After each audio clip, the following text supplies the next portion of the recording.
I mean, I get it, but it's not that simple. Like, people don't, like, ISTPs, like, showing any type of emotion does not make them a filler.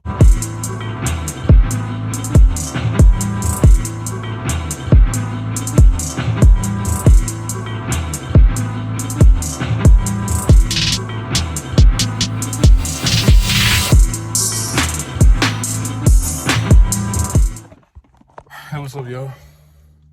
Been a little minute since I made like an ISTP video, so kind of want to let's switch it up a little bit. I'm gonna make an ISTP video now while it's on my mind.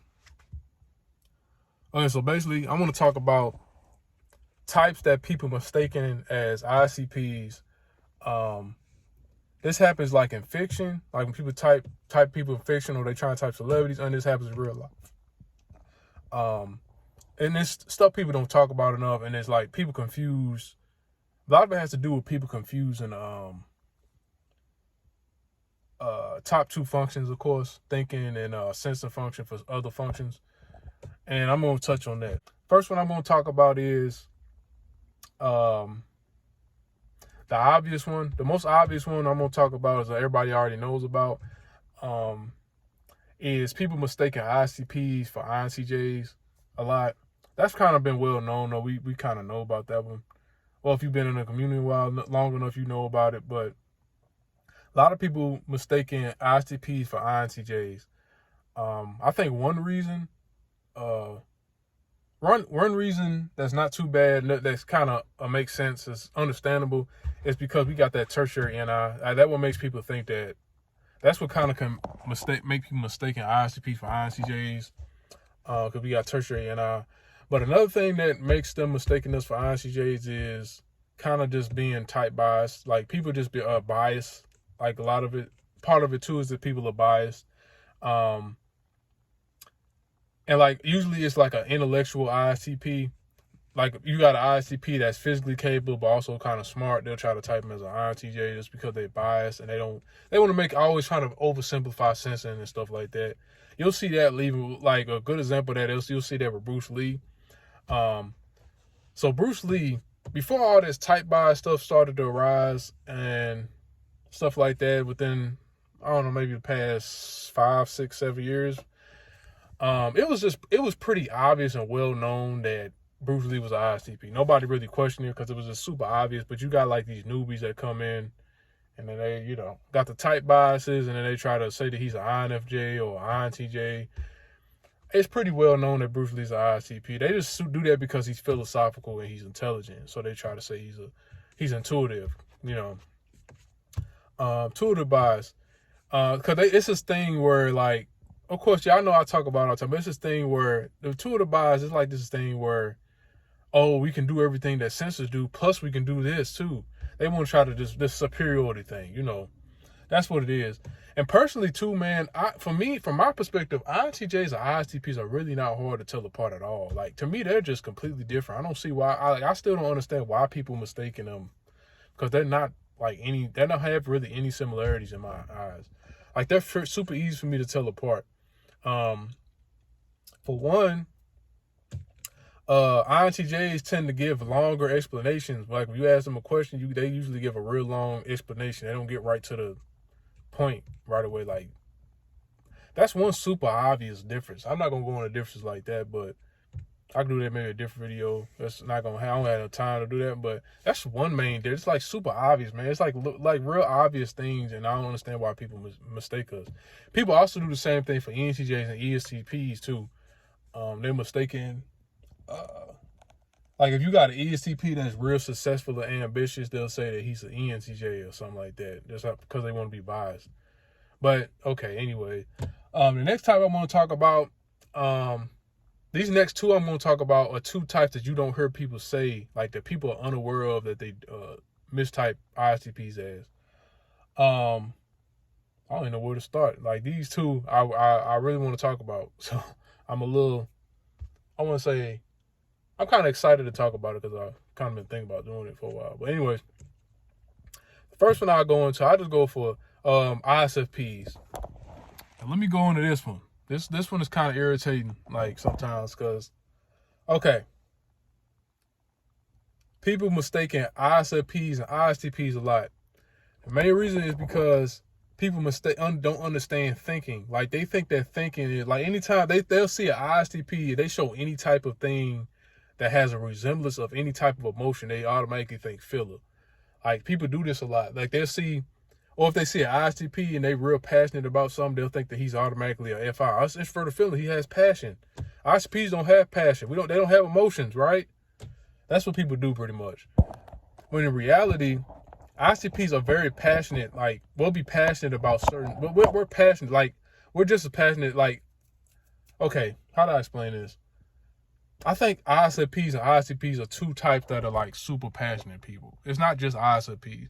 Passion is not like, when we talk about emotions and ISTPs not being emotional, the main thing you need to look at, it's not that we don't, like, you don't look at like, oh, is he showing any type of emotion? He must be a filler. You look at the depth of the emotions that's expressed, and you look at the variety of emotions that are expressed.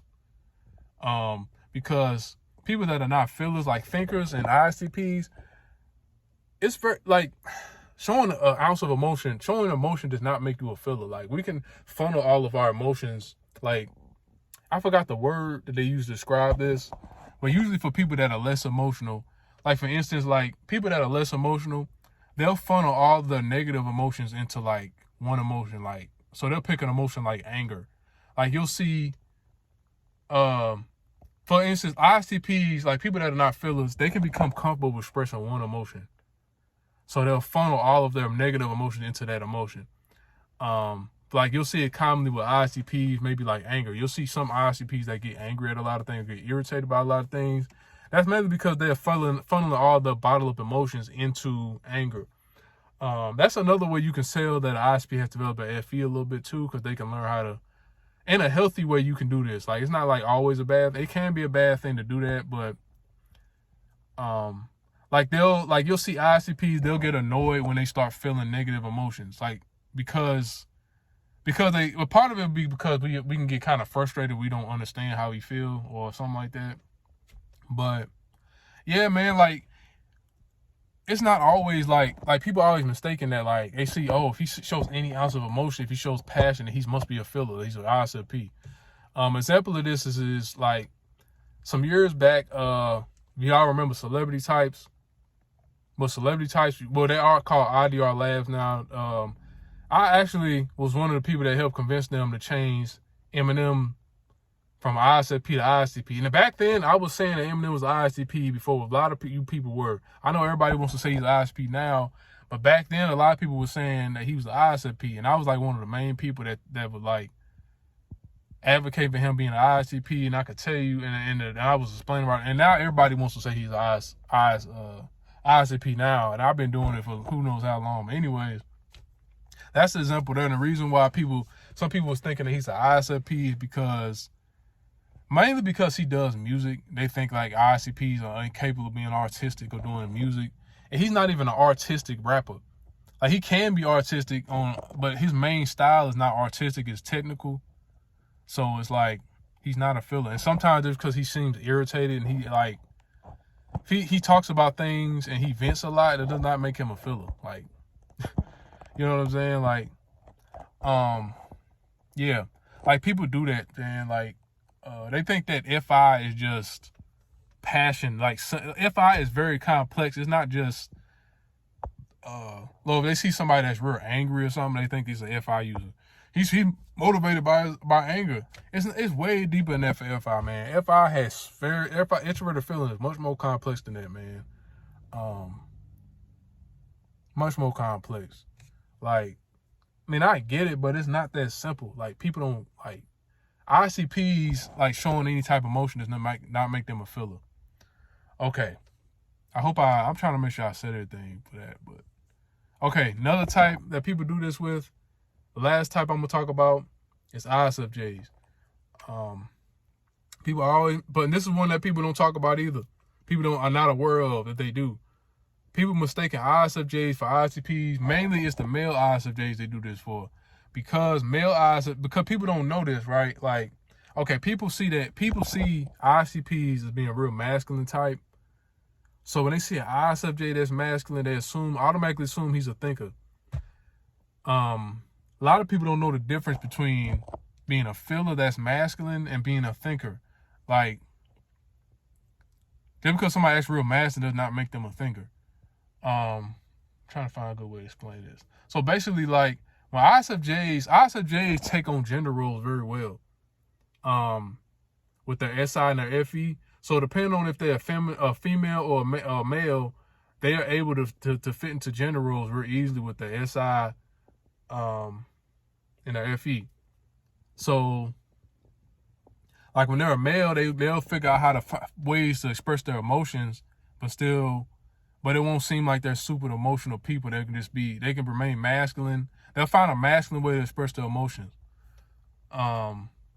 Pretty much. They also have a lot of masculine energy as males. People don't know this, so then when they see a masculine ISFJ, they'll say he's ISTP.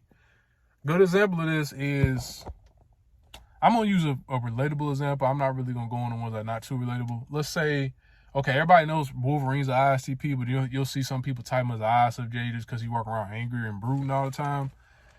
Dude, Wolverine is an ISTP. It's real obvious he's an ISTP. Most people have known that for like ever since I've been in the Myers-Briggs. Everybody used to say that he's an ISTP for the most part. But then you'll see like newer people coming to it and they'll be like, oh, he's an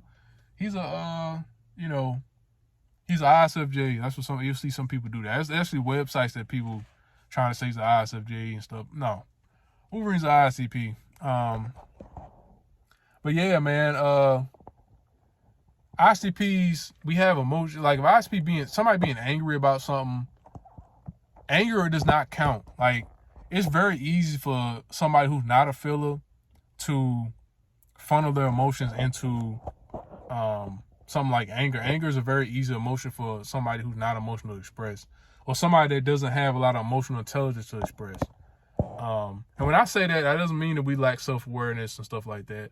Actually, some ISTPs actually can have a good amount of emotional intelligence, but in a way that's not like conventional. Like, as far as like we can have emotional intelligence as far as being able to control our own emotions. Like we can control our own emotions pretty well. Like we can become aware of certain emotions through self-reflection and stuff like that. Like maybe not in a direct way we won't become aware of our emotions, but we can become aware of our emotions just by reflecting on some of our experiences and stuff like that. And if eventually we'll figure out, okay, that's actually how I was feeling in that experience. So next time I feel, so we can kind of map it through our body sensations, through our sensations in our body, because there is a link to like emotions and sensations in your body and stuff like that.